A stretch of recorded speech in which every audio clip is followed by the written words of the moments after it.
Zoti Besnik Leçini, myftiu i qytetit të Kavajës, i u drejtua nëpërmjet ekranit të Drita Televizion, me urimin ndaj të gjithë besimtarëve musliman, me rastin e fillimit të Ramazanit. Ai uroi agjërim të lehtë dhe të pranueshëm, duke theksuar se ky muaj është një mundësi për pastrim shpirtëror, falje dhe përfitime të shumta shpirtërore, dhe pse jo, edhe shëndetësore e materiale për çdo agjërues të sinqert. Zoti Leçini në fjalën e tij përmendi edhe disa këshilla për besimtarët, që të ndjekin mësimet e profetit dhe të shfrytëzojnë këtë muaj të shenjtë për t'u afruar më shumë me Allahun dhe për të forcuar solidaritetin me të tjerët. Myftiu theksoi që besimtarët të shfrytëzojnë këtë muaj të bekuar për t'u afruar më shumë me Zotin dhe për të forcuar solidaritetin me të tjerët. Jemi në vigjilje të muajit të madhërueshëm të Ramazanit, muajit të agjërimit, muajit të sakrificës, muajit të bujarisë, muajit të faljes dhe mëshirës hyjnore.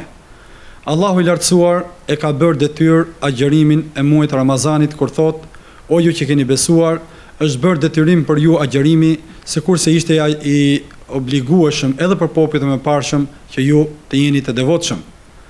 Profeti Muhammed alayhi salam ka thënë: "Feja islame ngrihet mbi 5 shtylla, të dëshmuarit se nuk ka të adhuruar me drejt veç Allahu xhelle shanuhu dhe se Muhamedi alayhi salam është rob dhe i dërguar i tij, të falurit me kujdes, të namazit, të agjëruarit të Ramazanit, të nxjerrurit të zakatit dhe të shkuarit një herë në jetë në haxh për ata të cilët i kanë mundësitë." Agjërimi, sikurse cekët në këtë hadith, është nga shtyllat bazë të fesë islame. Allahu xhelle shanu ka përgatitur për agjëruesit shpërblime dhe mirësi të mëdha.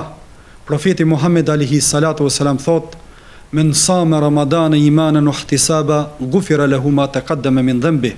Kush agjeron Ramazanin me besim të sinqert tek Zoti, Allahu i lartësuar ja fal mëkatet e kaluara. Gjithashtu thot profeti Muhammed alayhi salatu wasalam se xheneti i ka 8 dyer dhe në të ndodhet një derë që quhet Errejan, do të futen në të agjëruesit dhe askush tjetër më përpos tyre.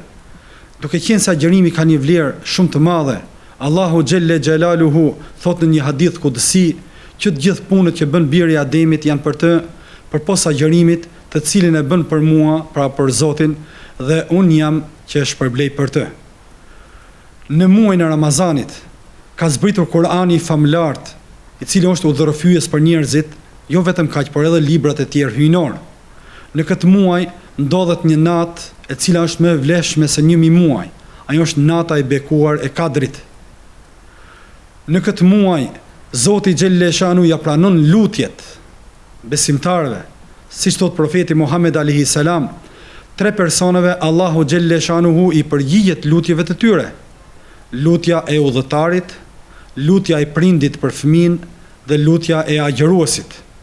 Duke qenë se ky muaj ka mirësi të mëdha dhe besimtari ja ekspozon veten e tij shpërblimeve të mëdha, profeti Muhammed paqja dhe bekimi i Allahut qoftë mbi të, i përgëzonte shokët e tij kur vinte muaji i Ramazanit, duke u thënë: "Ju erdhi ju muaji i Ramazanit, muaji i faljes. Në të hapen dyert e xhenetit dhe asnjë derë nuk qëndron e mbyllur. Mbyllen dyert e xhehenemit dhe asnjë derë nuk qëndron e hapur. Një thirrës thret: o ti që don të bësh punë të mira, afrohu. O ti që don të bësh punë të këqija, distancohu." E çdo natë nga netët e këtij muaji, Allahu xhelle shanuhu liron nga zjarri i xhehenemit.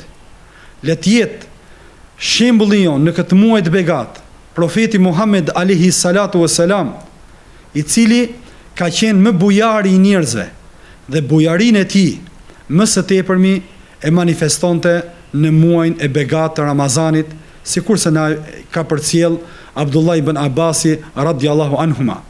Me rastin e ardhjes së këtij muaji të begat, do t'i uroja përzemërsisht besimtarët musliman gëzuar këtë muaj, agjërim të lehtë ju mundsoft i madh i Zot.